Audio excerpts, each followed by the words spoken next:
Hello. I love Super Nintendo. I eat, sleep and live everything SNES. I love Super Nintendo. Now, with the release of Donkey Kong Country Returns on the Nintendo Wii, it seems appropriate to pay tribute to Nintendo's favourite monkey. Although the Super Nintendo was not where Donkey Kong originally made his debut, it was certainly where he made a name for himself with the fantastic game Donkey Kong Country, released in 1994.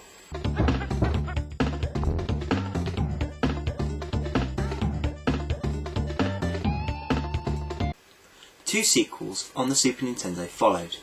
Now, leading up to the release of the new Nintendo Wii game Donkey Kong Country Returns, we'll be looking at each of the Super Nintendo releases in turn.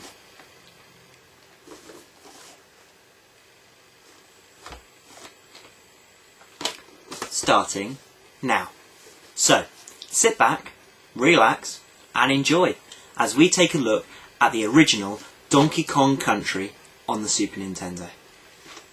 Donkey Kong Country is a side-scrolling action platformer. Considered one of the best SNES games of all time, Donkey Kong Country has sold over 8 million copies worldwide. The 3D rendered graphics were revolutionary at the time, and this, alongside excellent gameplay and a killer soundtrack, concreted this game in Super Nintendo history alongside Mario, Metroid and Zelda. However, things had not always been quite so easy for DK. Although making his first appearance in 1981, Donkey Kong had become a sidelined character by the release of the Super Nintendo. Due to the success of such releases as Super Mario Bros. And The Legend of Zelda, Donkey Kong became placed in the archives of Nintendo, almost forgotten about.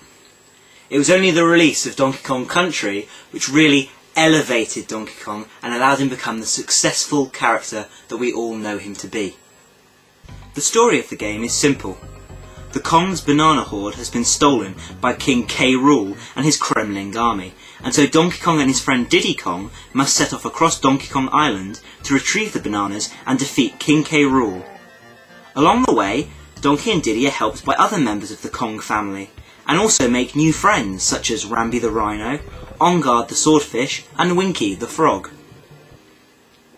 Players get the choice to play as either Donkey or Diddy Kong at any point throughout the game. A quick high five swaps your character. Donkey Kong, being the larger of the two, is stronger but slower, whilst Diddy is weaker but can jump higher and move faster. You will need to use a combination of both to find all the game's hidden areas. This game is fantastic, on an epic scale. I really can't do any justice whatsoever in explaining how great this game really is. If you haven't played it already, then what are you doing here?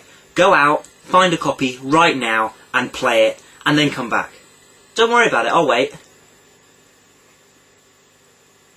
Still here? Okay then. The game spans over 40 side-scrolling levels, incorporating a variety of landscapes. Each of these levels has been beautifully crafted, and there is enough variation between each of them to prevent the game from getting stale. Minecart rides, swimming levels, and vine swinging provide even more variation, and each level is jam-packed with hidden levels. Every now and then, you discover a crate which has one of 4 animals trapped inside. Free the animal and they aid you, allowing you to ride on their back and either attack the enemies with more ferocity or to access otherwise unreachable areas. As you would expect, the game starts off very easy. However, it gets hard quickly. You will meet more challenges as you go through the game, and by the end you will find that you are a Donkey Kong master. The best thing I can suggest is that you stock up on extra lives on the easier levels and then attack the game as much as you can. You will need all the lives you can muster. Each level has 4 golden letters to find. K, O, N, G. Kong. Get it? Collect all of them in one level and you get a 1-up. Other 1-ups are often just hanging around the levels in the form of red balloons. Burst one of these and you also get an extra life. You will find yourself needing them more frequently as the game progresses. The graphics were revolutionary for the time, and are still pretty impressive nowadays. They capture that cartoony feel that Nintendo's always strived for, but also show off the full capabilities of the Super Nintendo.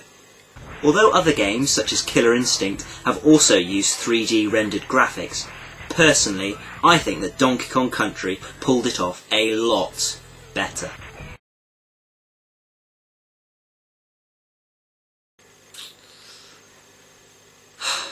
In all honesty, I have always wanted to hate this game. However, when trying to find something that sucks, I hit a wall. It's just such a good game. It really shows off the capabilities of the Super Nintendo. It's fun, the sounds are great, and it's generally a fantastic gaming experience. The only thing I have a problem with are some of the later end of level bosses. After a set number of levels, you go up against a boss type baddie who is basically an enlarged version of an enemy from the levels. The fight often involves having to stomp on their heads a certain number of times until they keel over, in true video game fashion. However, once you get to later areas, the bosses are just recycled forms of earlier bosses. This isn't a huge deal, as they are tougher in the later levels, but surely in a game that has had so much effort put into it, a shortcut like this was not necessary.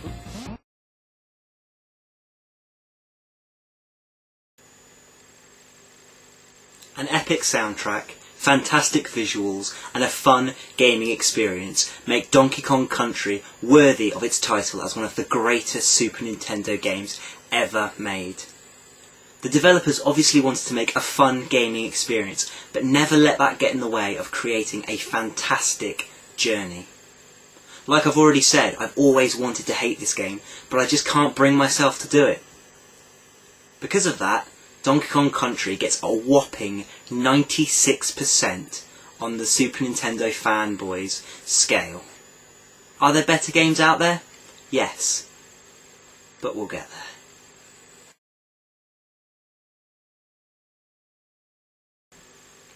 Donkey Kong Country is a game that all Super Nintendo owners need to own. If you don't have it already, go and find a copy now. You will not regret it. It encompasses everything that is fantastic about the Super Nintendo. Great graphics, fantastic soundtrack, fun, and an enjoyable and thoroughly thought out gaming experience. Is it perfect? No. Does it matter?